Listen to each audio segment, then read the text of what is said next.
essentially a waste of resources. So it'll be polling on issues instead. Frank Newport is the editor-in-chief of Gallup. Frank, welcome to On the Media. Thank you. Good to be with you. It has been 80 years of track announcing. Why stop calling the horse race now? We are doing a lot of other things relating to the election, but it's a matter of priorities after all these 80 years, going all the way back to 1936.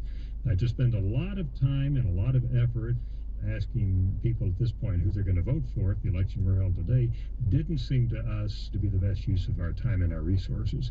We can spend more time trying to explore what images of the candidates are filtering through to the people, why their preferences might be changing, and also, very importantly, what are the issues that Americans want them to be discussing, and how are Americans reacting to the proposals that the candidates put forth.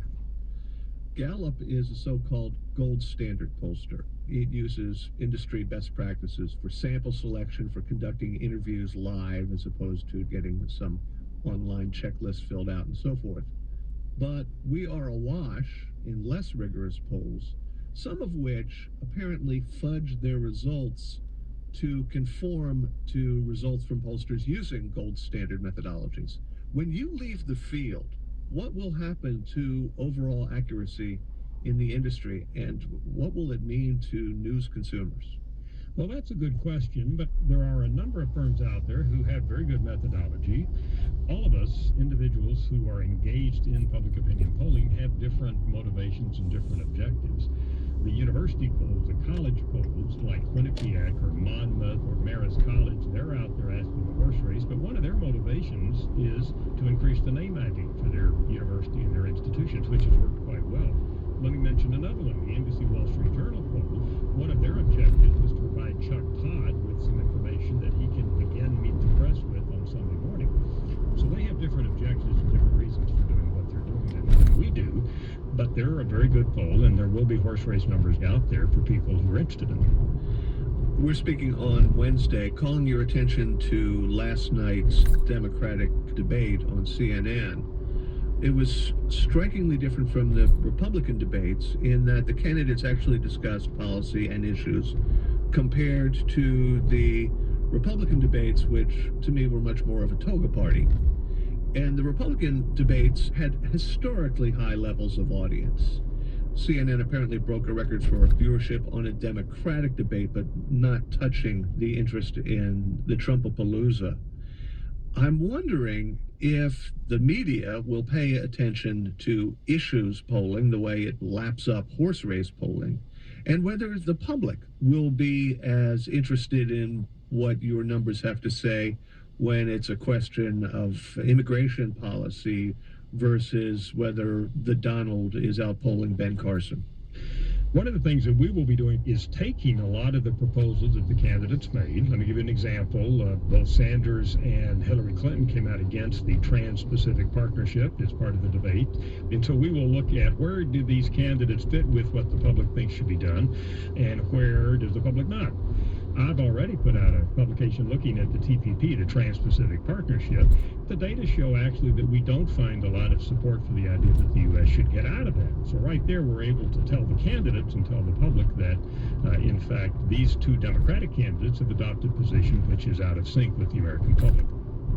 Historically, the press has really done a terrible job understanding what the numbers actually say, how the margin of error and sample size influence the reliability and so forth. I wonder if there's any reason to think that the press's reporting on issue-based polls will be any better than its reporting on the candidate-based polls. You've got an excellent point. There are organizations and entities that do a very solid job, and then there are a lot of others that simply look for the latest headline and don't have the knowledge or the interest in trying to really put that in some context. We'll wait and see. One of the things we do at Gallup is publish a lot of this on Gallup.com, our own website. So we hope that a lot of consumers will come and kind of get it from the horse's mouth so that it doesn't have to always be filtered through secondary and tertiary sources. Well, on this point, Gallup has recently had some notable failures. Most notoriously, in the last presidential election, your final poll put Mitt Romney ahead of Barack Obama. In point of fact, as I understand it, your final poll showed that Romney is ahead by 1 point. But the margin of error was significant enough that you did not exactly predict the race for Romney, did you? We absolutely did not. We said it looks to us like the race is too close to call. In fact, Obama won in the popular vote by close to 4%, which is still fairly close, but clearly away from a dead heat. The average of all the polls actually had it closer to being a dead heat than it did towards the actual margin that Obama got. So something was going down there, probably relating to turnout, that affected the final result that most pollsters were not able to get in terms of making that final prediction. Has Gallup decided what it's going to do after the nominees have been identified to track the race for the presidency? No, we have not. In 2012, we tracked on a nightly basis who would you vote for. We clearly won't do that this time. We're not going to devote a lot of that kind of resources to that. But exactly what we'll do in terms of asking the horse race on an occasional basis and so forth and so on, we haven't decided. We're still be talking about that and probably will as we go into the new year. Well, I wish you luck in all your endeavors. I myself am going to take to my bed for the next 13 months and live with whatever I wake up to. Hopefully the will of the people will do what's best for the country. Frank, thank you so much. My pleasure. Frank Newport is the editor-in-chief of Gallup. Coming up, a big decision in Europe offers some hope for the future of privacy. This is On the Media. On the Media is supported by Moo, offering a variety of business cards and printed products. Moo also offers Printfinity, the ability to print a different image on every card. More at moo.com. WNYC is supported by Metropolitan Entertainment. Upcoming performances at the Concert Hall on West 64th Street include Jesse Cook, October 29th, and Jake Shimabukuro, November 10th. Tickets available at ticketfly.com. The Vital Projects Fund and the Museum of Modern Art, now on view at MoMA PS1 in Queens, Greater New York, showcasing artists living and working in the New York metropolitan area. More info and tickets at momaps1.org. Join New York Public Radio's Community Advisory Board for a meeting with WNYC host Mary Harris and Vice President of On-Demand Content Paula Schumann in a discussion about new programming. October 19th at 6:30 p.m. at the Hispanic Federation. Details at wnyc.org. This is On the Media. I'm Bob Garfield. And I'm Brooke Gladstone. Europe's highest court ruled last week on a digital privacy case that U.S. officials say threatens the economy of the global internet.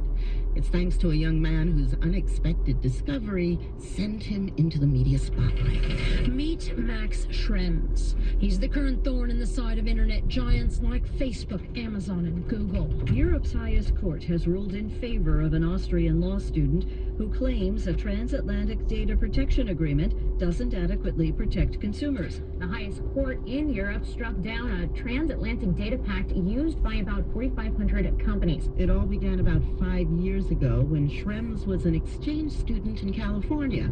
Some tech company lawyers visiting his class planted the seed of this case in his head. There were a couple of people from different Silicon Valley companies. One of them was Facebook, and the basic theme of what most of them said was like, you know, the Europeans are kind of cute with their privacy stuff, but if you don't play by the rules, nothing is going to happen anyway, so we more or less ignore what's happening. So Schrems set out to investigate whether Facebook was indeed holding his personal information to Europe's stringent privacy standards.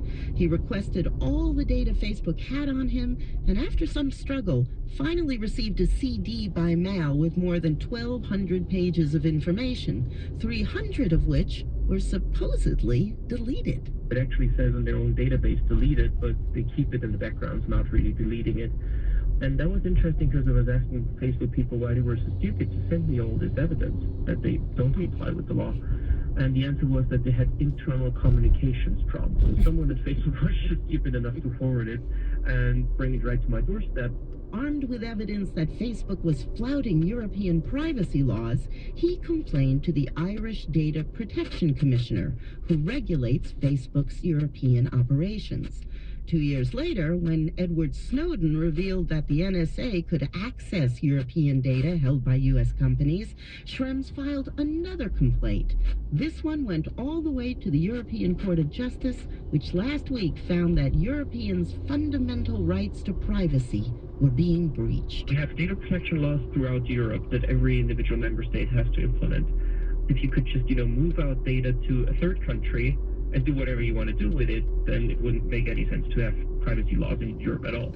The court ruled that the 15-year-old Safe Harbor Agreement, whereby companies like Facebook and Google could easily transfer data from Europe to the U.S. if they respected Europe's rules, was not working. The agreement was null and void. U.S. companies now will have to prove they're complying with European law.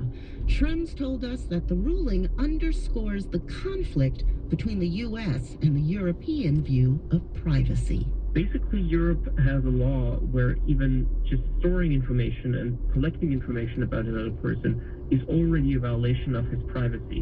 While in the US, there's generally the approach that only a misuse of the data can probably get you into trouble.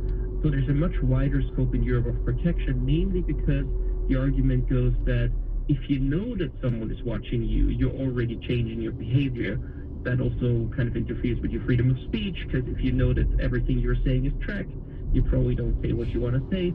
So there's a much broader protection than the Fourth Amendment in the U.S. There was another distinction that you've made between the U.S. and Europe that I thought was particularly interesting, and that is there's a presumption in Europe that privacy is a right equivalent to free speech. But in the U.S., consumers are asked to read a company's incredibly long and turgid terms of service and then make a decision, all or nothing. I don't think even the lawyers that wrote all these privacy policies have a rough idea of what's going on the servers. So how should an average person understand that just wants to share a couple of pictures? So the approach in Europe is really to regulate these things by law and not leave it up to the individual consumers. Some suggest that it's the sort of libertarian politics of Silicon Valley that says, you read it, you sign it, it's up to you.